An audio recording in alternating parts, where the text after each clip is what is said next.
Hi, my name is Daniel, and I'm here to talk to you a little bit about biology today. But before I get into the nitty-gritty details, I'd like you guys to take a moment and ask yourselves a question. Ask yourself two questions.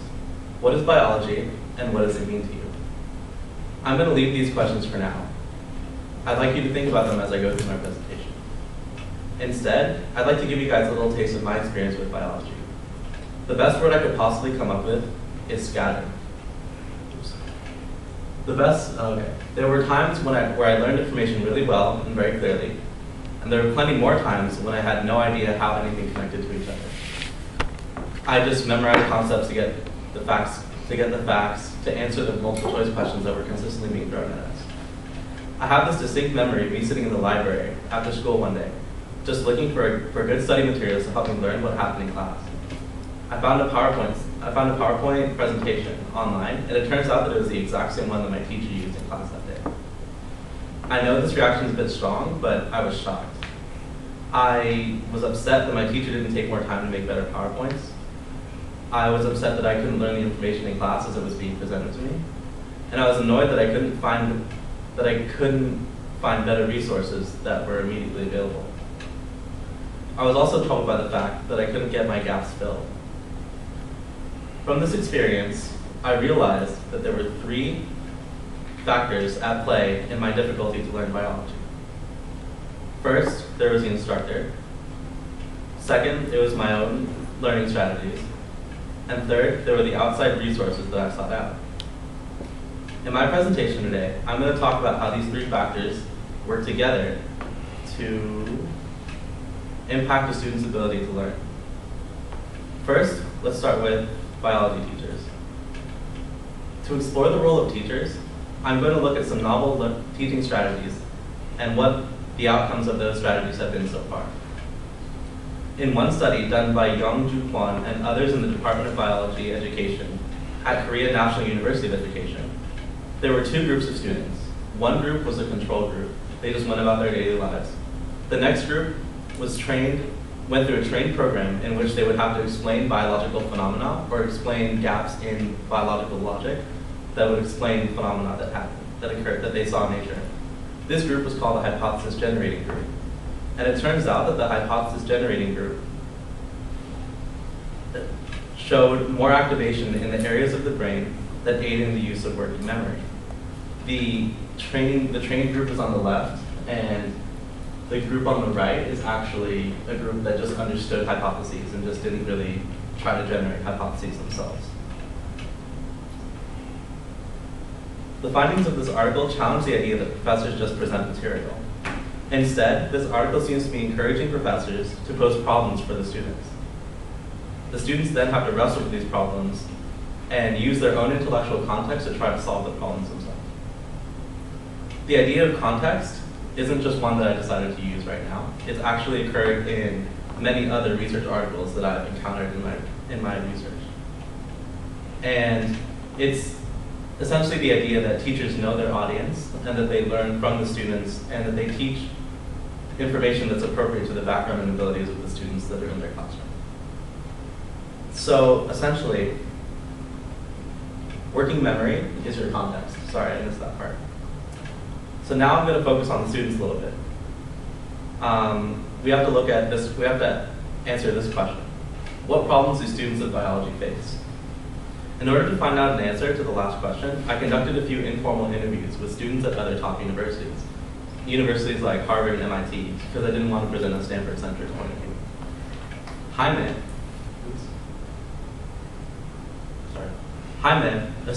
a junior at MIT majoring in biology, says, "At first, I was concerned with memorization."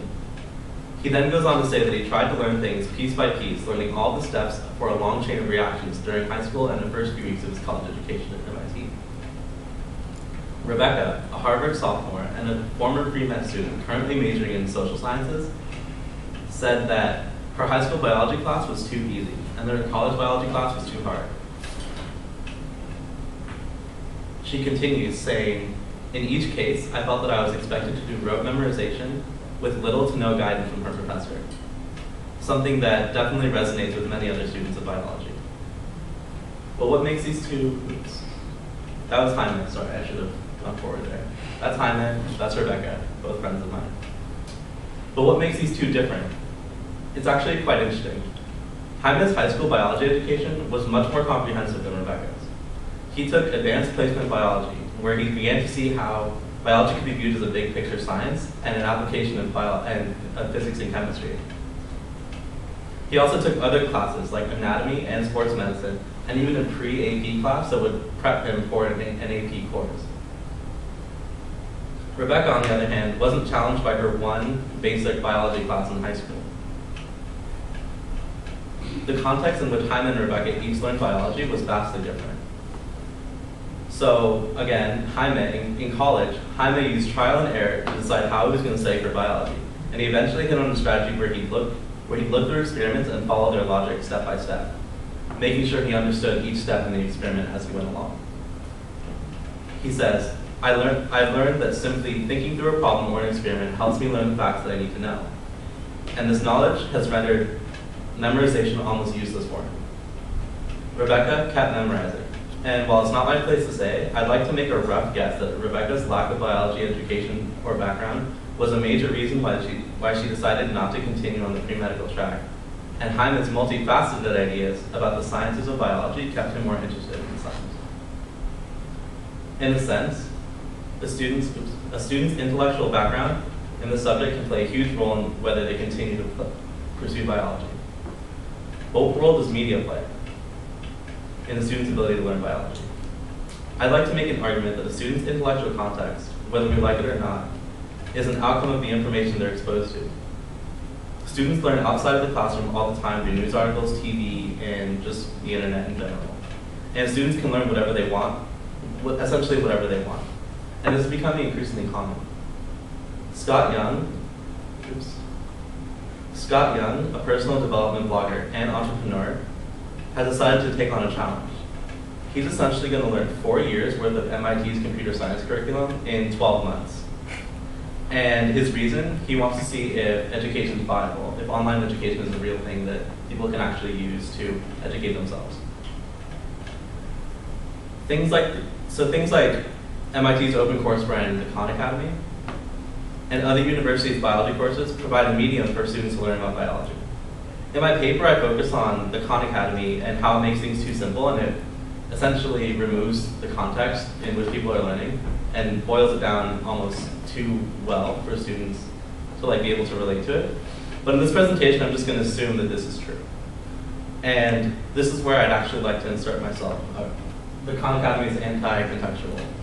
And this is actually where I'd like to insert myself into the conversation. In the last section, I talked very little about the resources that are available to those who want to learn biology online, or just in general through the media.